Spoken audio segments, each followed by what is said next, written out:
जोरदार तालियों से एक बार फिर बहुत स्वागत मंत्री जी का हमारे साथ में। महाराष्ट्र की राजनीति को दशकों से समझते आए हैं वो राजनेता इस वक्त मौजूद है जिनसे हम विभिन्न मुद्दों पर बात करेंगे। छगन भुजबल जी, बहुत बहुत स्वागत एक बार फिर आपका इस मंच पे। चूंकि आप food and civil supplies, consumer protection से जुड़े हुए हैं, तो सबसे पहले चर्चा की शुरुआत में मैं आपसे जानना चाहूंगी महाराष्ट्र का स्वास्थ्य इस वक्त कैसा है, और one nation one ration card की भी हम बात करते हैं। कुछ बयान आए थे आपकी सरकार की तरफ से भी, तो महाराष्ट्र में कितना फायदा लोगों को इससे मिल रहा है, और खास करके दूसरे राज्यों से जो आने वाले मजदूर हैं उनके लिए कितना कारगर साबित हो रहा है, व्यवस्था कितनी दुरुस्त उनके लिए की गई है? देखिए, महाराष्ट्र में भी ये तो दूसरे राज्यों से तो लोग आते हैं काम करने के लिए, तो बात सही है जी, मगर एक जिले से दूसरे जिले में भी जाते, जैसे कि ये गन्ना शुगर के काम के लिए जो है एक जिले से दूसरे जिले में लोग जाते हैं, 2-2, 3-3 महीना वहां काम रहता है।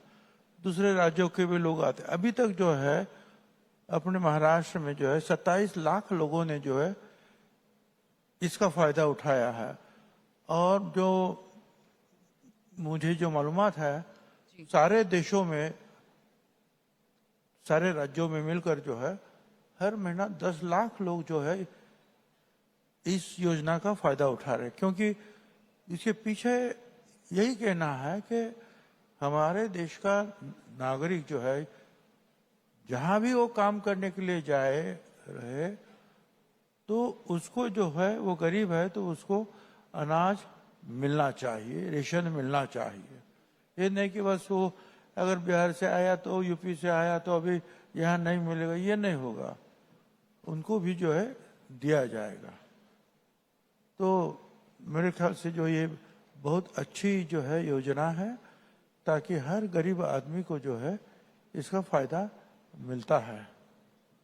आज हम सब यहाँ इकट्ठा हुआ है, बात हम एआई की भी कर रहे हैं, आर्टिफिशियल इंटेलिजेंस।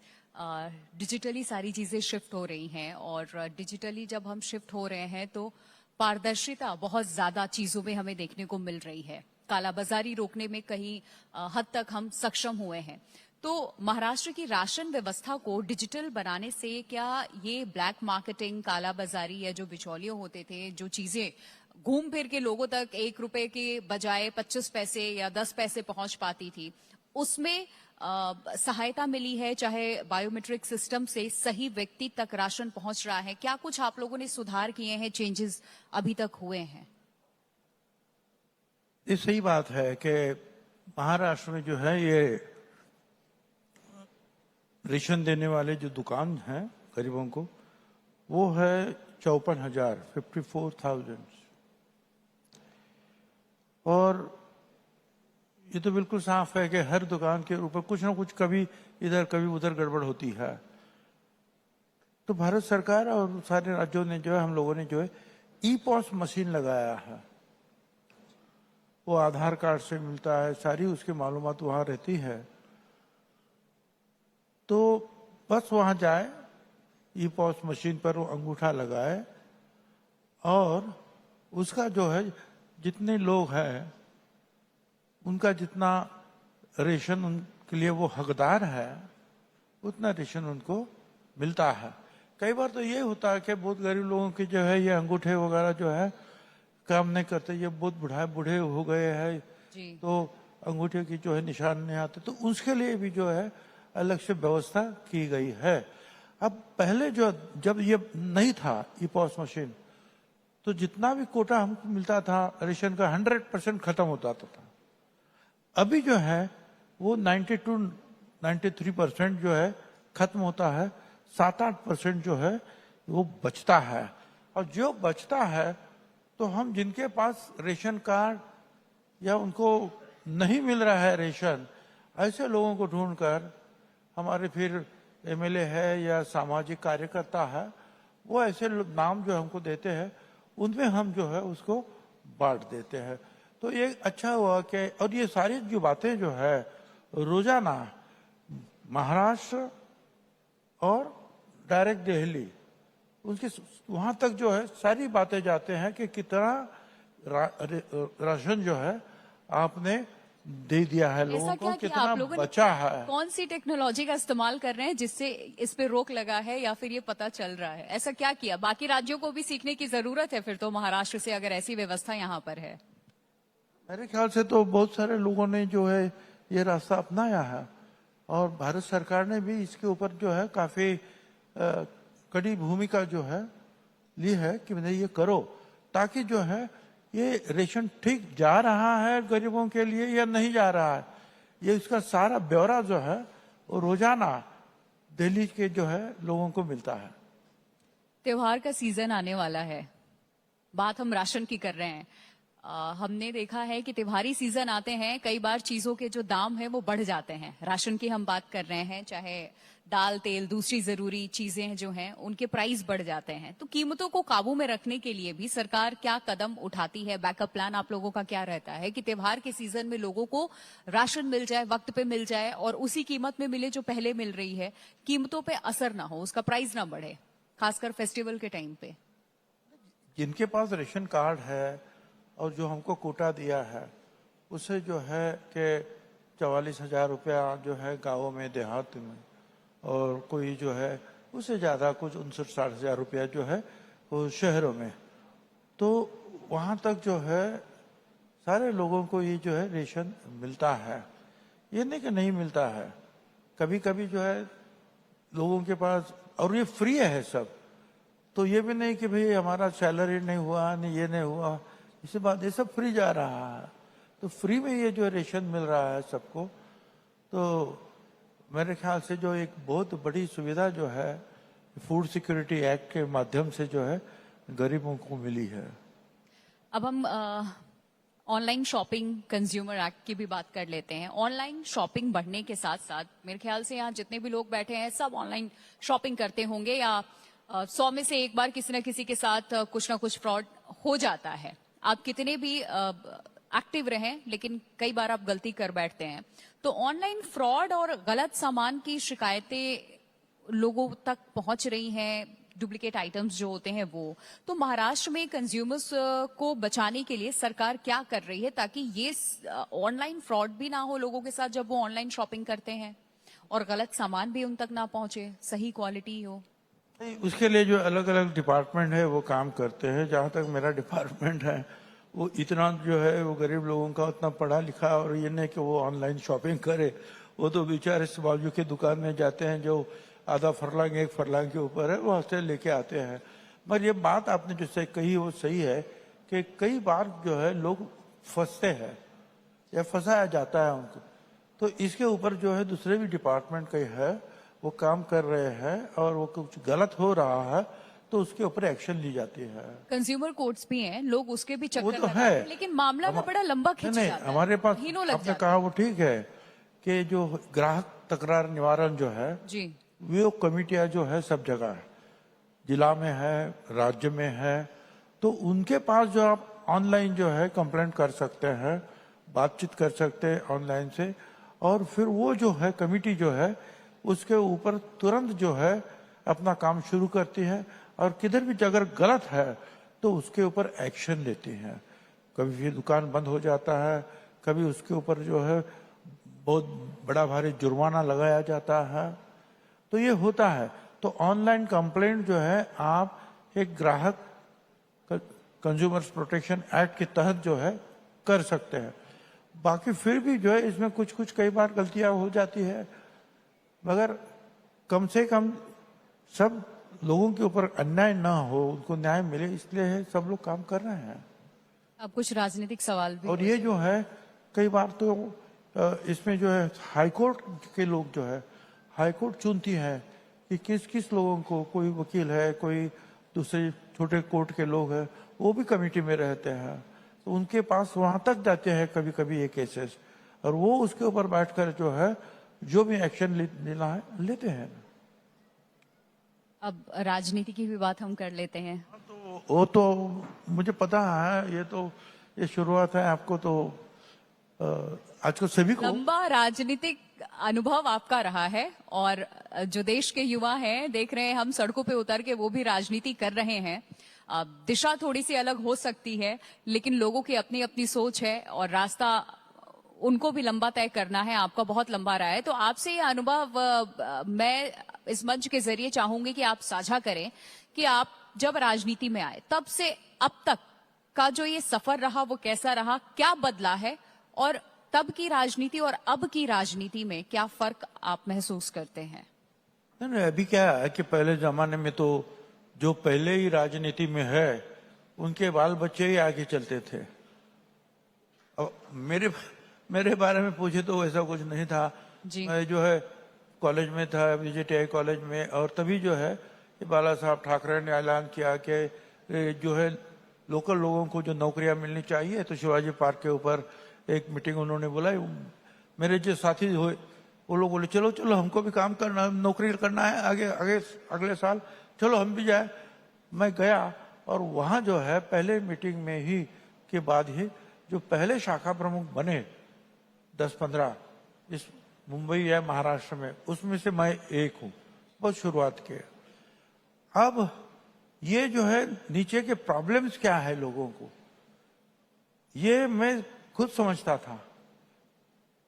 मैं एकदम जो है मंत्री या कोई एमएलए नहीं बना। कई बार फिर जो है रास्ते पे आना पड़ा, रास्ता रोको, ये करो, दूध महंगा है, बस भाड़ा महंगा है, ये करो वो करो, चलो अंदर जेल में बंद हो जाओ, ये सब कुछ करना पड़ा।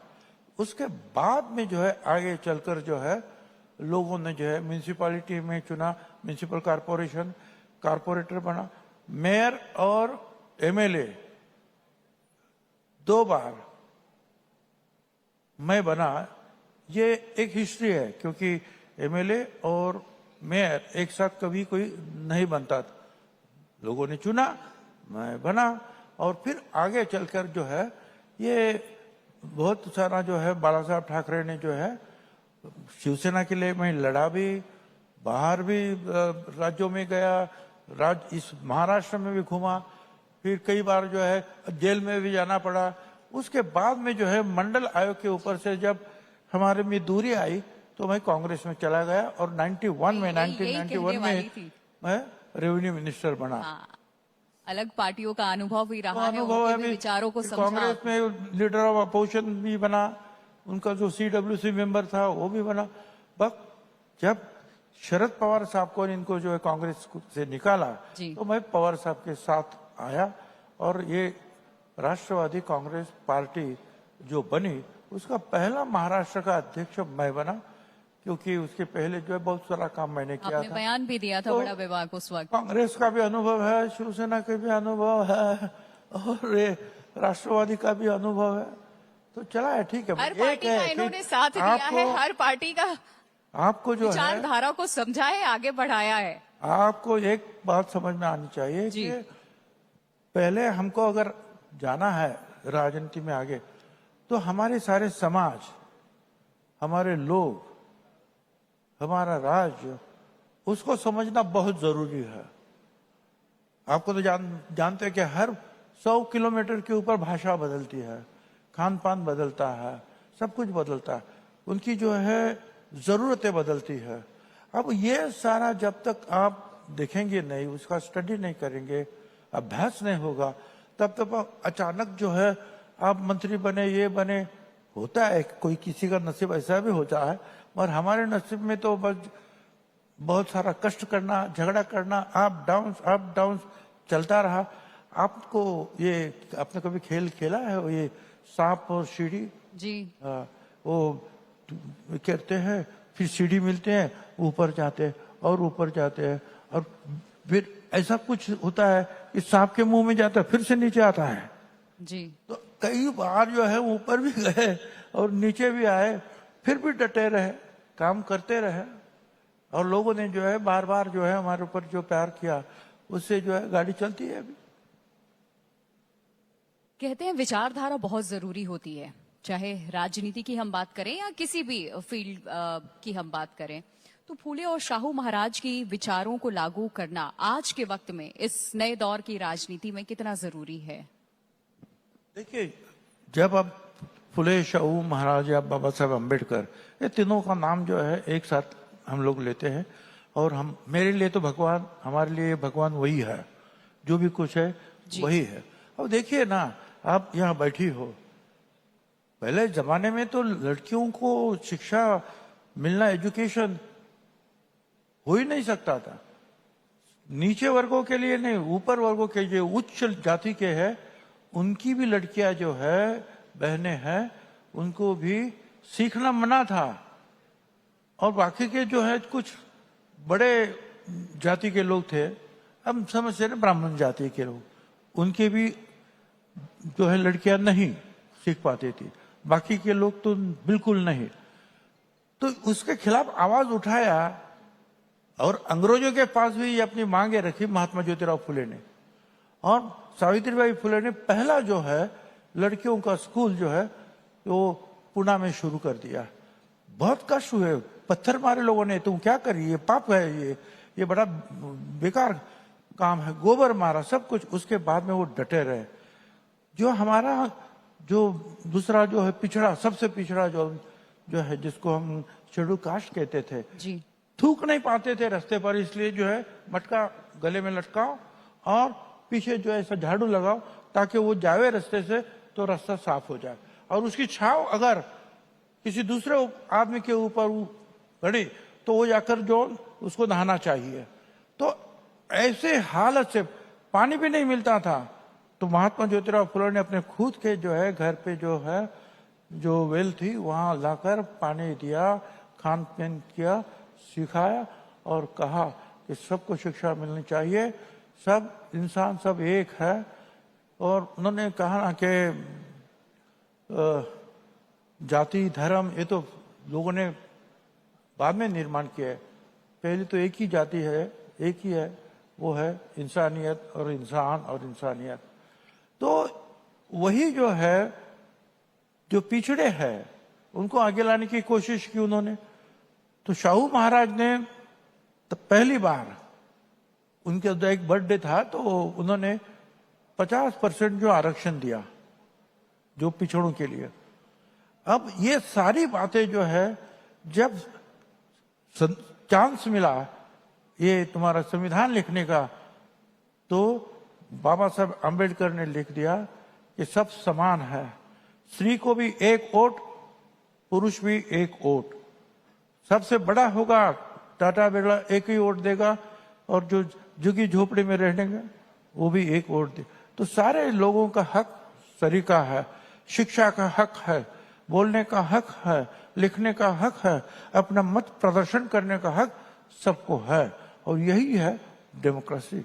बिल्कुल। और आज भी हमारे सामने ये एग्जाम्पल है, जो देश जाति धर्म में बटा हुआ है, जो इसी की लड़ाई अभी लड़ रहा है, वो कहां पर है, वो एग्जाम्पल आप सभी के सामने है। और इनसे ऊपर उठ करके जहां सिर्फ विकास के बारे में सोचा गया, सिर्फ इंसानियत रही, डेमोक्रेसी जहां लागू है और उसको लोगों ने अपनाया है, वो देश कहां है, वो हमारे सामने ही है। एक आखिरी सवाल, क्योंकि आपने जब ये जिक्र किया है तो मैं पूछना चाहूंगी आपसे। केंद्र सरकार ने आगामी जनगणना में जातिवार आंकड़े जुटाने का फैसला लिया है, केंद्र सरकार की तरफ से कदम उठाया गया। इस फैसले से देश की सामाजिक और साथ ही आर्थिक स्थिति को समझने में कितनी मदद मिलेगी? ये जो फैसला लिया है सरकार ने, आप इसे किस नजरिए से देखते हैं? अच्छा है, बुरा है, इसका कुछ आउटकम निकलेगा या नहीं? मैं समझा नहीं, सॉरी।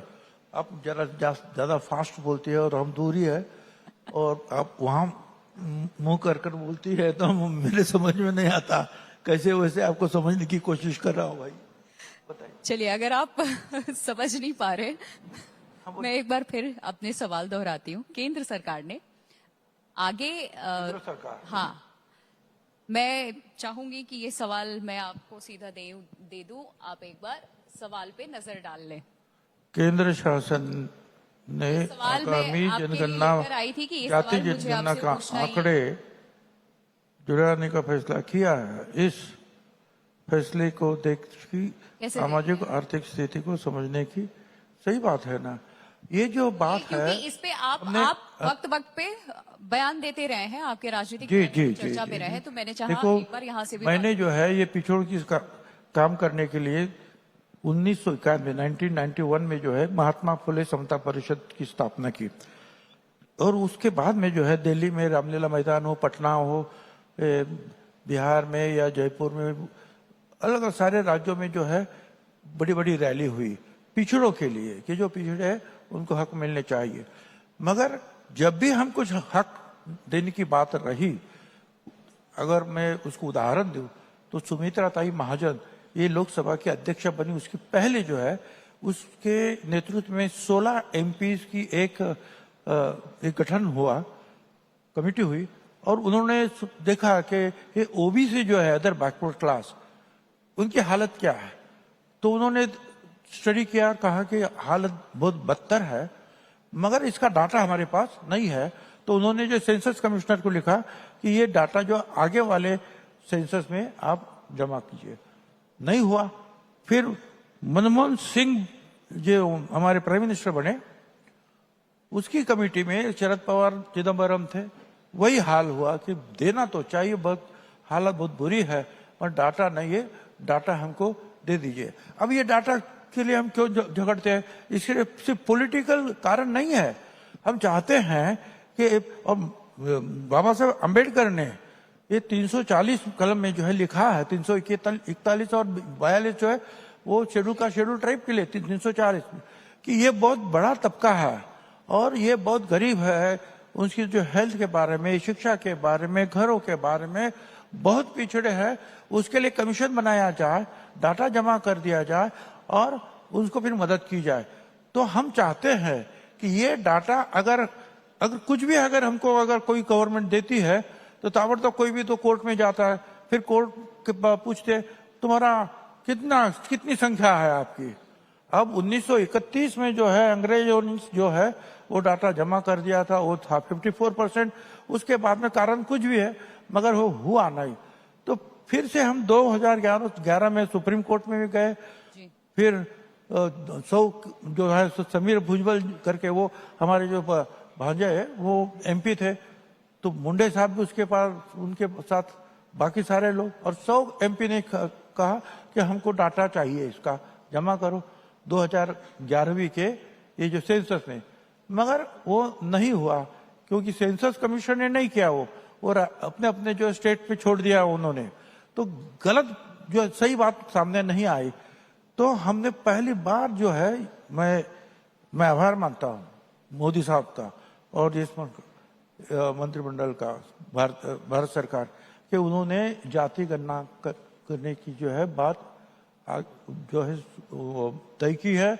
राहुल गांधी जी ने भी उसकी मांग की थी, सभी मांग कर रहे, ताकि हम कितने हैं, उनकी हालत क्या है, ये सारी बातें अगर आएगी सामने तो लोग शिक्षा में, घरों में, हेल्थ के लिए जो मदद चाहिए पिछड़ों को, आज भी भुजबल एक दिखता है, करोड़ों लोग दूसरे ऐसे हैं भुजबल की जाति के, उनको जो है शायद 2 दिन का खाना नहीं मिलता, या मुंडे एक है, ठीक है, वो कैसे भी आगे हम लोग लड़ते आए।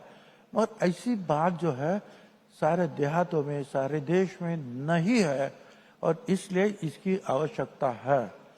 हमको कोई आवश्यकता नहीं, हम नहीं ले रहे हैं, हमने कभी भी आरक्षण नहीं लिया है, मगर दूसरे गरीब लोगों के लिए ये करना चाहिए। और जब तक आरक्षण, जब तक शिक्षा नहीं मिलेगी, जब तक नौकरी नहीं मिलेगी, वो तबका आगे कैसे जाएगा। तो इसलिए ये जो है जो हो रहा है, इसलिए हम उनको धन्यवाद देना चाहते हैं भारत सरकार को। बहुत बहुत शुक्रिया आपका, आप हमारे साथ जुड़े और इस मंच के माध्यम से आपने अपने विचार साझा किए हैं। Thank you so much sir.